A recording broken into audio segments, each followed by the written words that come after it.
తెలంగాణ ముఖ్యమంత్రి రేవంత్ రెడ్డి తెలుగుదేశం పార్టీ నుండి కాంగ్రెస్ పార్టీలోకి చేరిన విషయం తెలిసిందే. తెలంగాణ పీసీసీ అధ్యక్ష పదవి చేపట్టి కాంగ్రెస్ పార్టీని తిరిగి అధికారంలోకి తీసుకువచ్చిన ఘనత కూడా రేవంత్దే. అయితే ఇటీవల జరిగిన ఆంధ్రప్రదేశ్ శాసనసభ ఎన్నికలలో వైఎస్ఆర్సీపీ ప్రభుత్వాన్ని ఓడించి కూటమి ప్రభుత్వం అధికారంలోకి వచ్చింది. చంద్రబాబు ముఖ్యమంత్రిగా ప్రమాణ స్వీకారం చేశారు. చంద్రబాబుకు రేవంత్ రెడ్డి శిష్యుడు అనే టాక్ వినిపిస్తోంది. ప్రస్తుతం ఇదే రేవంత్కు చికాకు తెచ్చిపెడుతోందట. నేను చంద్రబాబు మనిషిని కాను, రాహుల్ మనిషిని, పక్కా కాంగ్రెస్ వాదిని అని చెప్పుకునేందుకు రేవంత్ రెడ్డి చేసిన ప్రయత్నం వైఎస్ఆర్ జయంతి సభ ప్రసంగంలో ప్రస్ఫుటంగా కనపడింది. ఇంకా ఆయన ప్రసంగంలో ఏమన్నారో ఈ ప్రత్యేక కథనంలో చూద్దాం.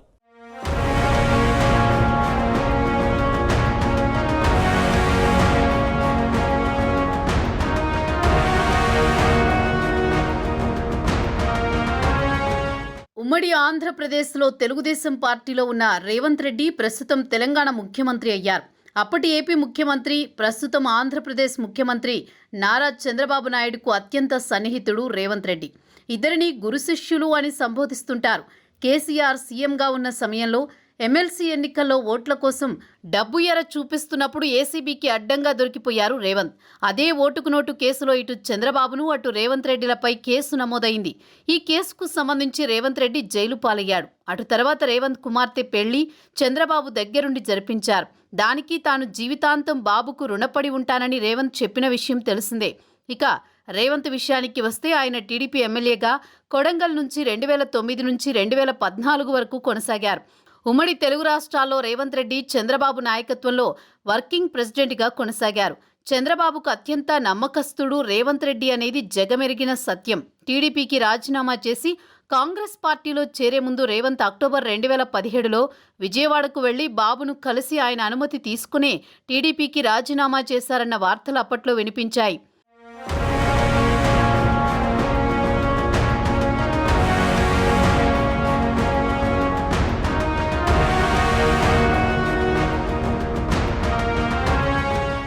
ఇక 2014లో ఆంధ్రప్రదేశ్ విడిపోయిన తర్వాత తెలంగాణలో తెలుగుదేశం ప్రాధాన్యం కోల్పోయింది. టీడీపీకి చెందిన నాయకులు ఇతర పార్టీలో చేరిపోయారు.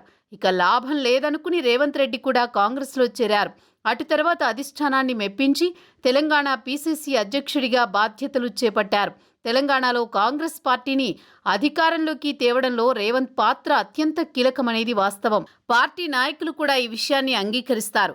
ప్రస్తుతం రేవంత్ గురువు టీడీపీ అధినేత నారా చంద్రబాబు నాయుడు ఆంధ్రప్రదేశ్ ముఖ్యమంత్రి. ఆయన శిష్యుడు రేవంత్ రెడ్డి తెలంగాణ ముఖ్యమంత్రి. ఇక చంద్రబాబు లోక్సభ ఎన్నికల్లో మోదీతో కలిసి జట్టు కట్టారు.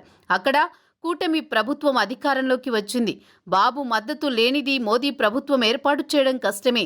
అదే సమయంలో రాహుల్ కూడా గత లోక్సభ ఎన్నికల్లో సుమారు 100 సీట్ల వరకు గెలుచుకుని కాంగ్రెస్ పరువు కాపాడుకున్నారు. లోక్సభలో ప్రతిపక్ష నాయకుడి హోదాను కూడా దక్కించుకున్నారు.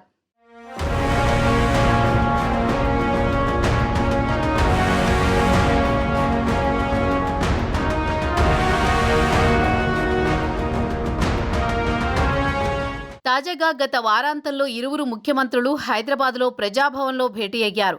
ఇరు రాష్ట్రాలకు సంబంధించిన సమస్యలను పరిష్కరించుకోవాలని చర్చించుకున్నారు. అదే సమయంలో రేవంత్ బాబుకు సన్నిహితం కావడం కాంగ్రెస్లోని చాలా మందికి నచ్చడం లేదు. అధిష్టానానికి ఫిర్యాదు చేస్తారన్న భయం రేవంత్ను వెంటాడుతోంది. ఇటీవల మంత్రివర్గ విస్తరణ నుంచి టీపీసీసీ చీఫ్గా తనకు అనుకూలమైన వారిని ఎంపిక చేద్దామంటే తన పార్టీ కాంగ్రెస్కు చెందిన సీనియర్ మంత్రులు అడ్డు తగిలారు. దీంతో మంత్రివర్గ విస్తరణ వాయిదా వేసుకోవాల్సిన పరిస్థితి ఏర్పడింది. బాబు శిష్యుడు రేవంత్ అనే ముద్ర చెరిపేసేందుకు ఆయన ప్రయత్నం చేస్తున్నారు. గతంలో డిప్యూటీ సీఎం భట్టి విక్రమార్క కూడా చంద్రబాబు రేవంత్కు కేవలం సన్నిహితుడు మాత్రమే అని పలుమార్లు చెప్పుకొచ్చారు.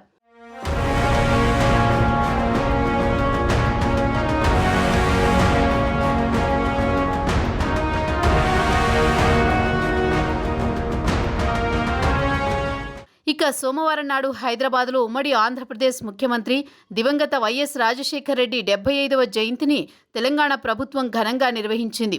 హైదరాబాద్లోని పంజాగుట్ట సర్కిల్ ఆయన విగ్రహానికి CM Revanth Reddy, deputy CM Bhatti విక్రమార్కలు ఘనంగా నివాళులర్పించారు. అటు తర్వాత ప్రజాభవన్లో నిర్వహించిన వైఎస్ఆర్ ఫోటో ఎగ్జిబిషన్కు హాజరయ్యారు. రాజశేఖర్ రెడ్డి జయంతి సందర్భంగా రేవంత్ చేసిన ప్రసంగంలో తాను చంద్రబాబు మనిషిని కాదు, రాహుల్ మనిషినని, పక్కా కాంగ్రెస్ వాదినని చెప్పుకోవడానికి ప్రయత్నించారు.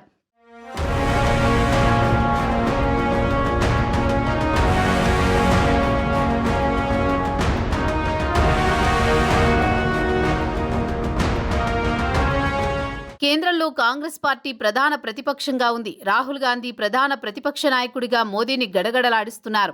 ఇటీవల పార్లమెంటులో మోదీ విధానాలను రాహుల్ ఎండగట్టారు. ప్రధాని పదవికి రాహుల్ గాంధీ ఒక్క అడుగు దూరంలో ఉన్నారు. రాహుల్ గాంధీని ప్రధానిని చేయడం వైఎస్ఆర్ ఆశయం. దానికోసం అందరూ అండగా నిలవాలి. రాహుల్ను ప్రధానిగా చేయడానికి ఎవరు అడుగులు వేస్తారో వారే నిజమైన వైఎస్ఆర్ వారసులు. రాహుల్ ప్రధాని పదవికి వ్యతిరేకంగా అడుగులు వేస్తే వైఎస్ వ్యతిరేకులే అని అన్నారు రేవంత్ రెడ్డి.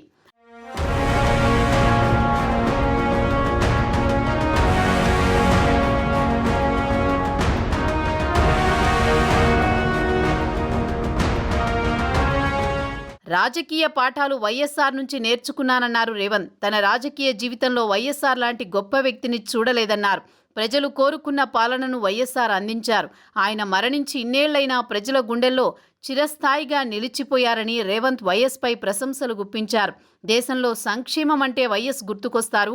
వైఎస్ రెండోసారి ముఖ్యమంత్రిగా ప్రమాణ స్వీకారం సందర్భంగా రాహుల్ను ప్రధానిని చేయడమే తన లక్ష్యమని చెప్పారని గుర్తు చేశారు.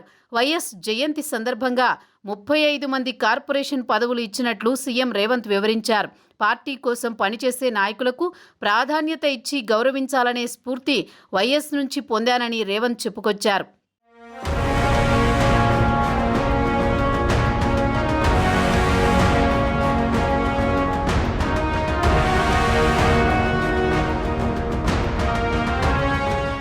ఇటీవల రేవంత్ బాబుతో పూసుకు తిరగడంతో గురు శిష్యులు ఒక్కటయ్యారనే టాక్ మొదలైంది. ఇది గమనించిన రేవంత్ డ్యామేజీ కంట్రోల్ కసరత్తు మొదలుపెట్టారని కాంగ్రెస్ వర్గాలే గుసగుసలాడుకుంటున్నాయి.